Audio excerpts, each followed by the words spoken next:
mayong adlaw, this is Miss John again. So, karon kay gikilig ko.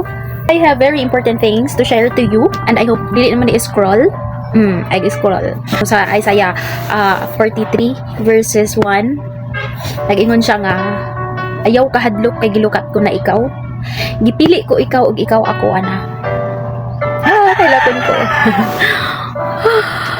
Bitaw. Na-realize na ko ba no nga kadaghan sa panahon na wala na ako pili si Lord. Pero giangkon gihapon ta niya.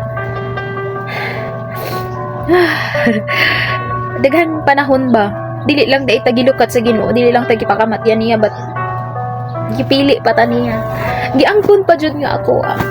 So sa imong habang nga life, giangkon ba nimo si Lord as your personal savior? Kung nasakitan man siguro ang uban no, nga wala sila pili, how much more nga si Lord? He gave everything to us. He died for us. He sacrificed His only Son for us. Now, unsa may ato ang gihatag sa iya? I hope and I pray nga ma-realize nato ni sa ato nga life. Dili pa man ulahi ang tanan.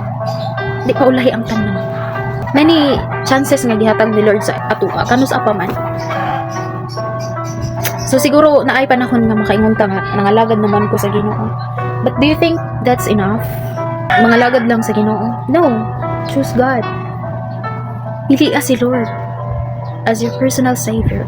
Worship Him. Love Him wholeheartedly. Kay siya ang unang nahigugma kanato. Grabe nakadautan sa kalibutan. Grabe nakadautan sa kalibutan. Maong ikaw, adun na pa'y panahon, just share to your friends on how faithful si Lord sa tuwa. Kung giun sa tapag-love ni Lord sa tuwa. So, damita imong mga resources to worship God. Karon wala ko kabalo kung kinsa makakita ni nga reels, video, wala ko kabalo kung kinsa. I hope nakasabot man ka.